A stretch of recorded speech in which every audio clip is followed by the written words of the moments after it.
The gleaming towers of Morgan Plaza stretched toward the sky, its golden windows reflecting the late afternoon sun. I adjusted my simple black blazer, expertly tailored but intentionally understated, as I approached the main entrance. "Excuse me," a security guard stepped forward, his tone dismissive. "Service entrance is around back." I glanced at his badge, noting the name. "Thank you, James. I'll keep that in mind." My brother-in-law Marcus spotted me from the lobby, where he stood with a group of executives in identical expensive suits. His face twisted into that familiar smirk as he walked over. "Emily, didn't expect to see you here." He gestured toward the back of the building. "Staff only through the main entrance. You know the rules." Of course I knew the rules. I'd written them last month after acquiring the entire Morgan Plaza complex through a series of shell companies. But my family still thought I was a struggling office manager, taking night classes in real estate. "Just here for a meeting," I replied, checking my phone as another alert came through. My acquisition of the city's largest commercial real estate portfolio had just cleared final approval. "A meeting?" Marcus laughed. "Look, if you're dropping off Sarah's forgotten lunch again." My sister Sarah, his wife, was a junior executive at Morgan Investment Group, the building's primary tenant. She'd spent years climbing the corporate ladder while dismissing my questionable career choices. "Actually," I pulled out my tablet, "I'm here for the board meeting." "The board?" Marcus's smile faltered. "That's impossible. Only C-level executives and major shareholders." I typed a quick message to security. "Please inform the board their landlord has arrived." The effect was immediate. Every screen in the lobby lit up with the notification. Security personnel snapped to attention. The group of executives Marcus had been chatting with suddenly went very quiet. "What's going on?" Marcus demanded as the building's chief of security rushed forward. "Miss Chen," the security chief bowed slightly. "We've been expecting you. The board is waiting in the penthouse." "Chen." Marcus's face drained of color. "But that's the name of the company that just acquired Morgan Plaza?" I smiled. "Among other properties."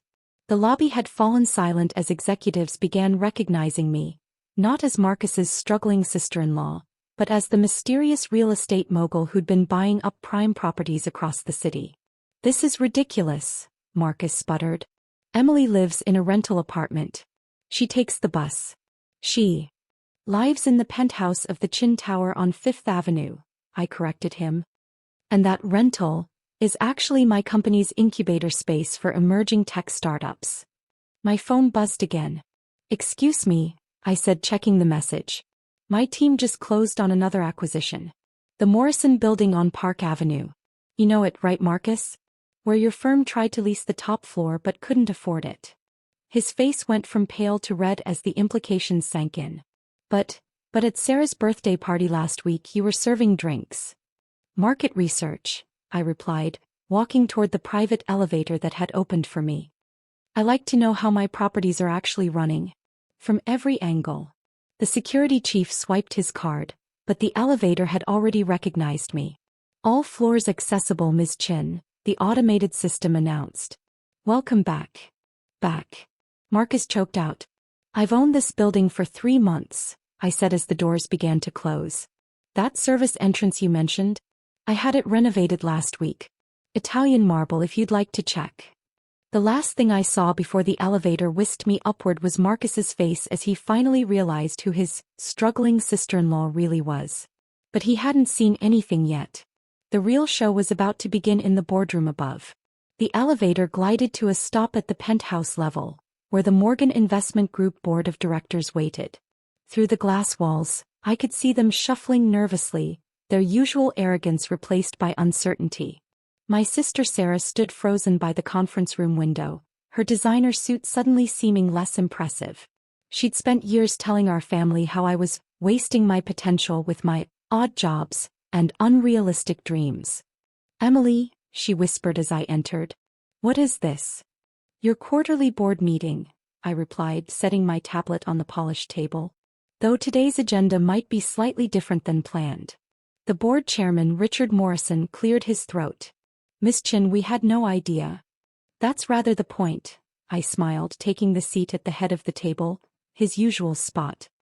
Though I'm surprised none of you questioned why a struggling office manager kept appearing at your charity galas and corporate events.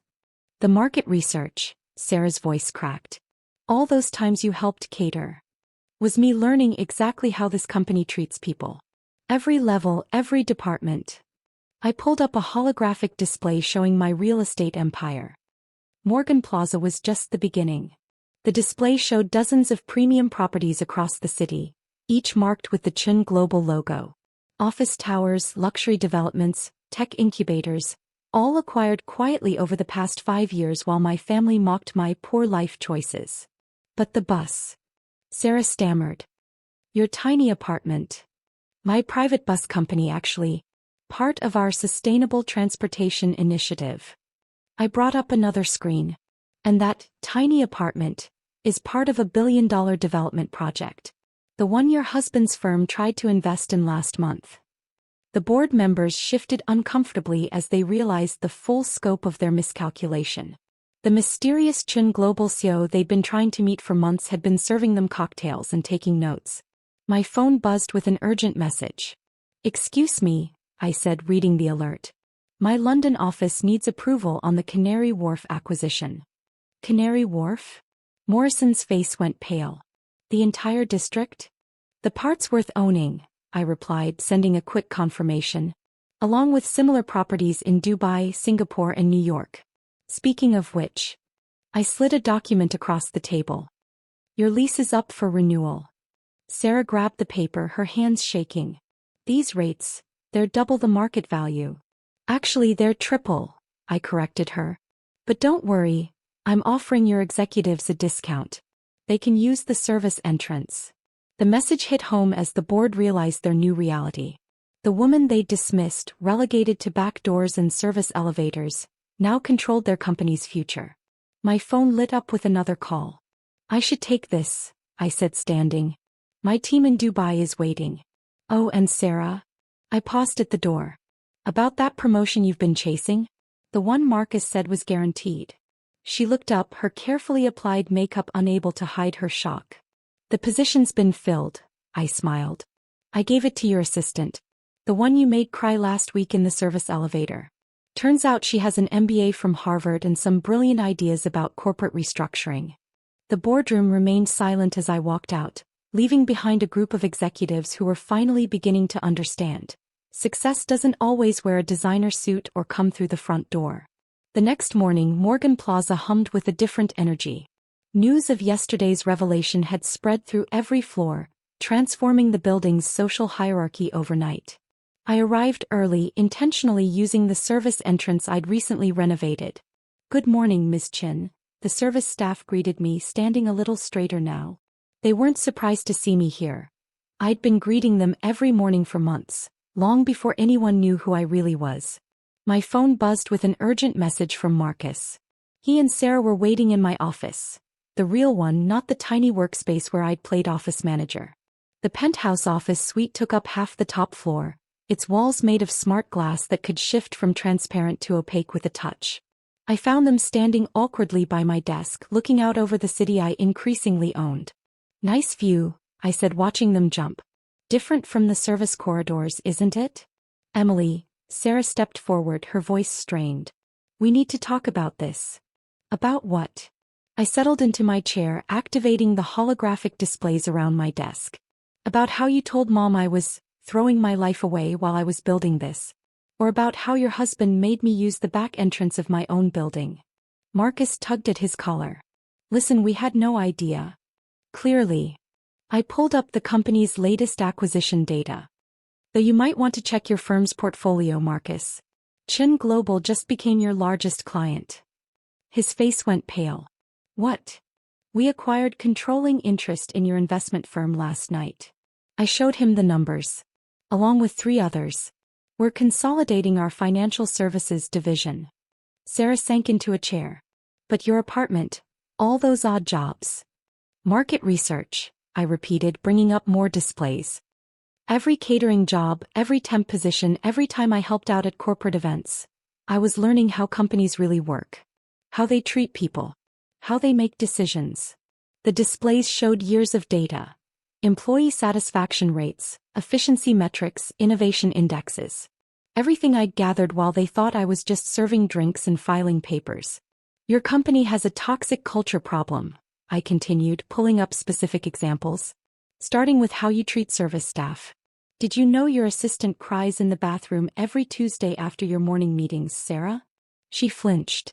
I didn't. Of course you didn't. You were too busy climbing the corporate ladder to look down. I stood walking to the window. But I saw everything. From every angle. That's why I bought the building. And now? Marcus asked, his voice barely a whisper. Now things change. I turned back to face them. Starting with the executive structure. Sarah, you're being reassigned. Reassigned, she straightened. You can't. I can and I am. To our service division.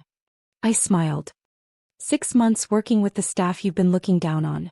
Consider it an education in real leadership. But my position, she protested, has been filled by someone who earned it. Someone who understands that true success isn't about which entrance you use. It's about how you treat people when you think no one's watching. My phone buzzed again. Now if you'll excuse me, I have a meeting with the real estate division.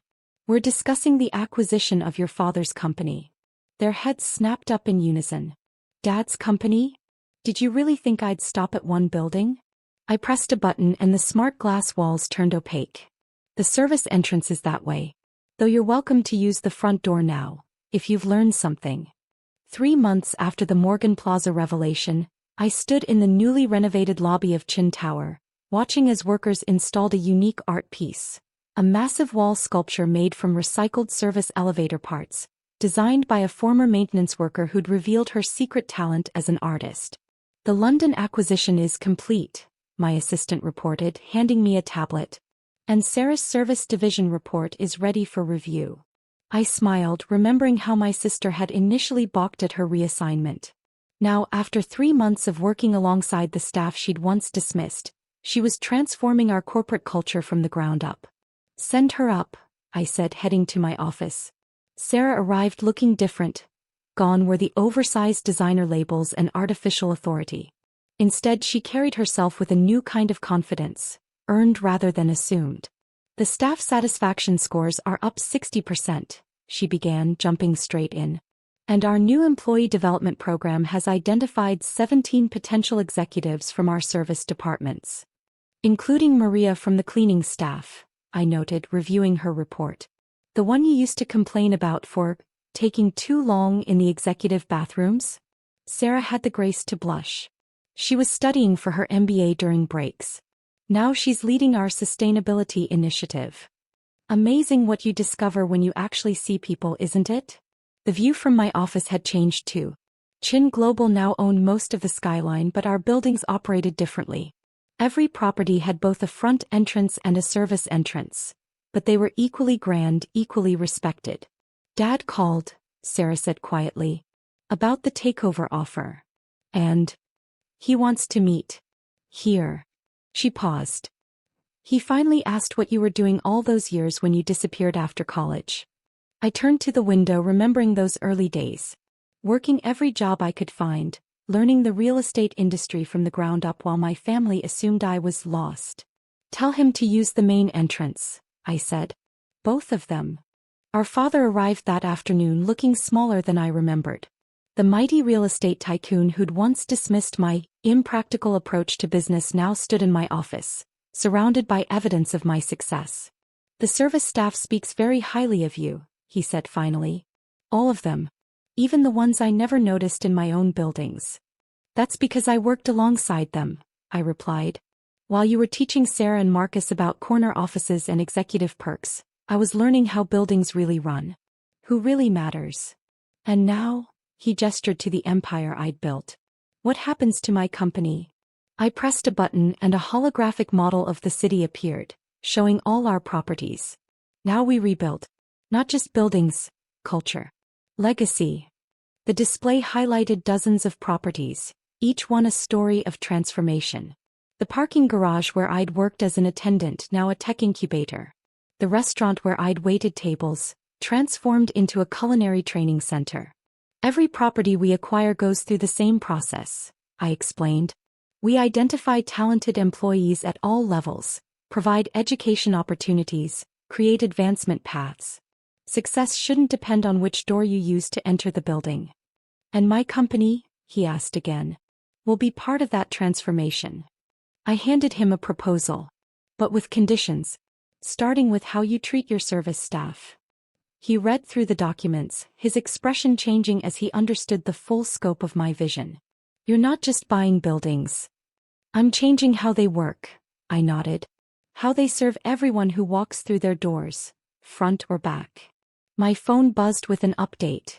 Another property acquisition, another opportunity for transformation. Outside my office, I could see Sarah leading a training session with a mix of executives and service staff, all seated as equals. The Chin Global Board meets tomorrow, I told my father. There's a seat available if you're willing to learn a new way of doing business. Which entrance should I use? He asked, a hint of his old humor returning. Both, I smiled. Always both. Because you never know which door success will choose to walk through. As he left, I stayed by the window watching the city shift in the late afternoon light. On the street below, employees streamed in and out of our buildings, executives and service staff using the same doors, greeting each other by name. My phone buzzed again. The former security guard who'd tried to send me to the service entrance was being promoted to head of corporate security training. His first project? Teaching executives how to treat every visitor with equal respect, regardless of which door they used. Sometimes the greatest power isn't in owning the building. It's in changing how people move through it. And sometimes the best revenge isn't in proving them wrong, but in teaching them a better way to be right. The service entrance to success, it turns out, was the front door all along. You just had to be willing to walk through both.